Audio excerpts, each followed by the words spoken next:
So hi, how are we all doing out there? All good here in Amsterdam. Um, just a short look at the week ahead. That's the week starting, of course, Monday, April the 30th, 2020. So we're all kind of locked down, which is sort of very Saturn Pluto-ish, isn't it? And then as if that isn't sort of malefic enough for us, we've got Saturn conjunct Mars today. But personally, I feel kind of that Mars is out of Capricorn. I mean, in my overview of the year, I was talking about that sort of militaristic feel to this year as well. And I mean, some of the images coming out of the collective I find quite scary, really the sense of Big Brother and, why aren't people following the rules and what's going to happen if you don't? And, it's sort of the state, isn't it? And the state normally is something that, though, of course, we're all embedded in our particular country, nation, etc. Europe, we're subject to laws, everyone's subject to laws. But normally the state, it's that blue envelope that you get, occasionally through your door from the taxman. And, there's not an awful lot of contact for the rest of the time with the state. But we've had alerts on our phones here warning us. And, you kind of wonder, hey, my telephone number, and everybody else's telephone number. This idea like in Israel of, being able to see where everyone is all the time. And, we have to pin nearly everywhere here. So every transaction that we make now can be followed. That sense of contributing to this massive big data that's out there already on us is one of the sort of worrying aspects I find of this whole coronavirus thing. I mean, of course, it's a health scare, it really is, and it's a crisis, and I personally am in quarantine, but just being very careful. I'm going out, got a dog, you have to walk, but it's so Saturn, Pluto, Mars sort of energy, and all three of the Jupiter-Pluto conjunctions that we're going to get this year, the first one of which is this week on Sunday, the second is on the 25th, and the third is on the 12th of November. These are all Mars ruled. So this is enforcement, this is law enforcement, this is as we say in Holland, the stick behind the door. You're going to do it, or else we're going to grab the big stick.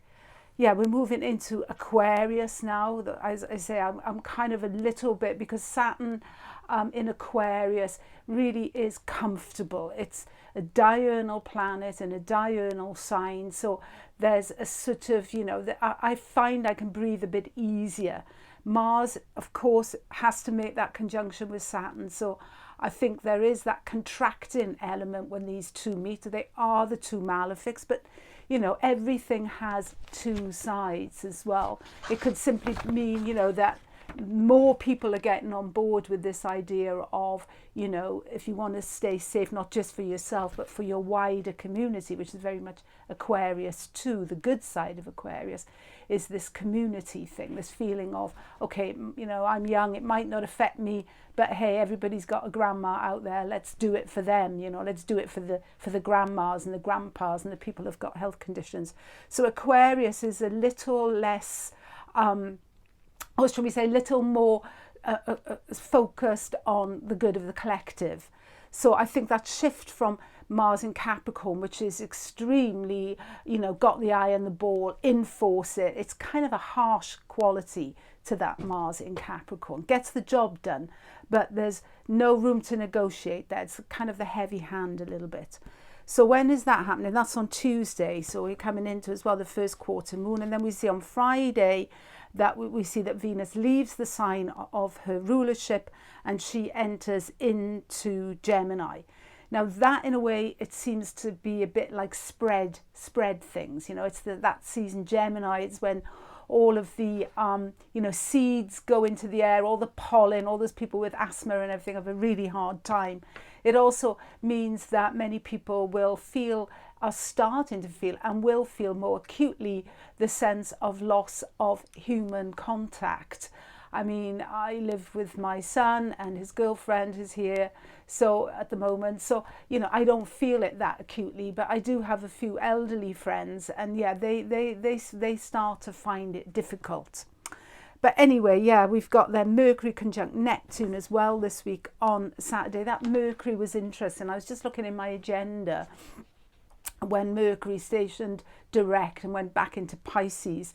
I think this is when the world really suddenly woke up and smelt the coffee, because really on the day of that station direct, I was actually at a party here in Amsterdam. At that point, people were still just socializing. How much changed in that week between Tuesday to the Friday. So much changed in those few days. It was like, that's another side of Capricorn and Saturn in Capricorn. There's a slowness to it. The governments in some ways have been slow to pick up on it and slow to take action. I mean, still here in the Netherlands, for example, shortage of tests for corona. So that's quite difficult as well for people who are working, particularly with people who are, currently themselves ill. So yeah, this Mercury Neptune together with Venus and Gemini gives me the feeling we're not out of the woods yet. And then, as I say, on Sunday we have that Jupiter-Pluto conjunction. That is really interesting, of course. There's going to be 3 of them, as I just said, and they're all falling around, the 22 to 24 plus of Capricorn. So we have this, this huge giant Jupiter, in some ways, vying for importance with the Sun, in terms of size and importance and the kinds of things he rules. He's also, he was a big god, in the Roman world, big temple for him, Jupiter, and even prior to that, the organ of Jupiter, of course, is the liver.